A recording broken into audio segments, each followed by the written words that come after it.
व्याकरण या लैंग्वेज के लिए तीन है। लैंग्वेज संस्कृत है, हिंदी है और इंग्लिश है। तो इनमें ग्रामर बहुत ही इम्पोर्टेंट पोर्शन होता है, तो उसकी जानकारी आप लोगों के लिए बहुत ही आवश्यक है। तो आइए आप लोगों को मैं संस्कृत व्याकरण की कुछ मूलभूत बातों को बताता हूँ। सबसे पहले लिंग के बारे में जान लेंगे। तो संस्कृत में लिंग तीन होते हैं। पहला है इसमें पुल्लिंग, दूसरा स्त्रीलिंग और तीसरा नपुंसक लिंग। पुल्लिंग किसे कहते हैं? पुरुष जाति का जो बोध कराता हो, पुल्लिंग हो गया। स्त्रीलिंग स्त्री जाति का बोध कराता है। और नपुंसक लिंग का मतलब कि जो दोनों से अलग हो, इसमें निर्जीव कुछ वस्तुएं आती हैं, उसको नपुंसक लिंग कहते हैं। लिंग के आगे महत्वपूर्ण चीज़ है वचन। वचन तीन होते हैं संस्कृत में, एक वचन, द्विवचन और बहुवचन। अब जो है वचन के आगे पुरुष की जानकारी आपको रखनी है। तो संस्कृत व्याकरण में पुरुष तीन होते हैं, प्रथम पुरुष, मध्यम पुरुष और उत्तम पुरुष। अब पुरुष का कौन पुरुष किसमें होगा, इसकी जानकारी आपको देनी है हमें। तो इस चार्ट को आप ध्यान देंगे। प्रथम पुरुष, प्रथम पुरुष के एक वचन में सह माने वह पुल्लिंग के लिए होता है, और सा माने वह होता है, ये स्त्रीलिंग के लिए होता है। प्रथम पुरुष के द्विवचन में तौ का मतलब होता है वे दोनों। प्रथम पुरुष के बहुवचन में ते का मतलब वे लोग होता है। अब आइए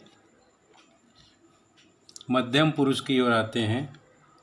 मध्यम पुरुष में त्वम एक वचन में है, जिसका मतलब होता है तुम। मध्यम पुरुष के द्विवचन में आएंगे तो युवाम, जिसका मतलब होता है तुम लोग, तुम दोनों। और प्रथम मध्यम पुरुष के बहुवचन में यूयम, जिसका मतलब होता है तुम लोग। अब अंतिम पुरुष उत्तम पुरुष है संस्कृत में। इसमें उत्तम पुरुष के एक वचन में आता है अहम, जिसका मतलब होता है मैं। आवाम द्विवचन में आता है उत्तम पुरुष का, जिसका मतलब होता है हम दोनों। और उत्तम पुरुष का बहुवचन में वयम, जिसका मतलब होता है हम लोग। तो ये तो हो गई संस्कृत व्याकरण की कुछ मूलभूत बातें। अब आइए इससे अलग हमारा इंग्लिश लैंग्वेज में, इंग्लिश ग्रामर में ये सब चीज़ें क्या है, उसके रेफरेंस से हम जानने का प्रयास करेंगे। तो देखते हैं, इधर लिंग है तो इधर जेंडर। जेंडर मीन्स लिंग। इंग्लिश में जेंडर चार प्रकार के होते हैं। The first one is masculine gender, जिसको हम पुल्लिंग कहते हैं। दूसरा है फेमिनिन जेंडर, स्त्रीलिंग। तीसरा है कॉमन जेंडर, उभयलिंग। और चौथा है न्यूटर जेंडर, निर्जीव लिंग। ये इंग्लिश ग्रामर में लिंग संस्कृत के लिंग से कैसे भिन्न है, इसको हम लोग दोनों का तुलनात्मक अध्ययन करेंगे, ताकि समय समय पर हमारा क्या चेंजेज है वो हमको याद रहे। अब आइए वचन। वचन को नंबर बोलते हैं इंग्लिश में। नंबर दो प्रकार के होते हैं, एक सिंगुलर नंबर और दूसरा प्लूरल नंबर। सिंगुलर नंबर को एक वचन कहते हैं और प्लूरल नंबर को बहुवचन कहते हैं। एक का बोध कराने वाला एक वचन, मोर देन वन, एक से ज़्यादा का बोध कराता हो तो बहुवचन कहलाता है। अब आइए पुरुष। पुरुष को यहाँ अंग्रेजी में पर्सन कहते हैं।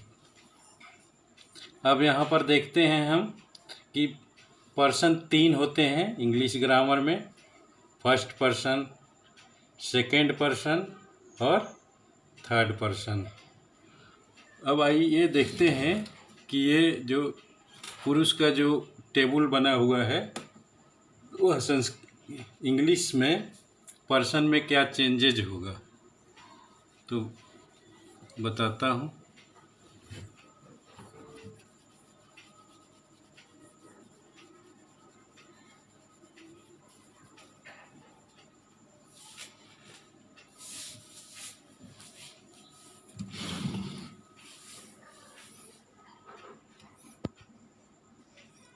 पर्सन और यहाँ होता है सिंगुलर नंबर और यहाँ होगा प्लूरल नंबर।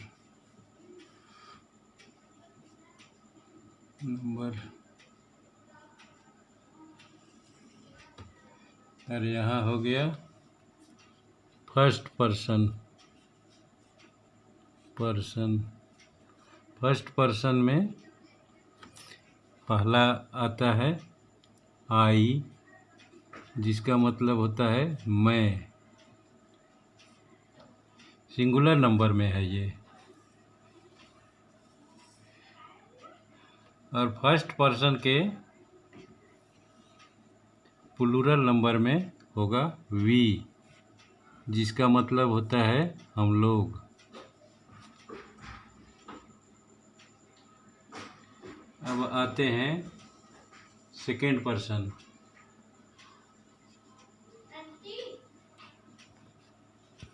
सेकेंड पर्सन में के सिंगुलर नंबर में यू, जिसका मतलब होता है तुम।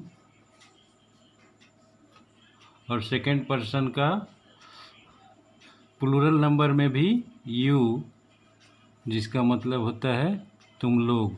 यहाँ ध्यान देने की बात है कि यू से तुम और यू से तुम लोग दोनों होता है। हालांकि ओल्ड इंग्लिश ग्रामर में दाऊ और यू था, लेकिन मॉडर्न इंग्लिश ग्रामर में यू मीन्स तुम और यू मीन्स तुम लोग दोनों होते हैं। अब आते हैं थर्ड पर्सन की ओर। तो थर्ड पर्सन का सिंगुलर नंबर में ही माने वह, ये पुल्लिंग के मैस्कुलिन के लिए, पुल्लिंग के लिए। सी माने वह, ये हो गया स्त्रीलिंग के लिए।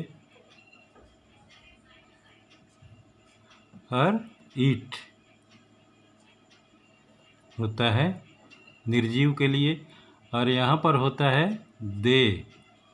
दे माने वे लोग।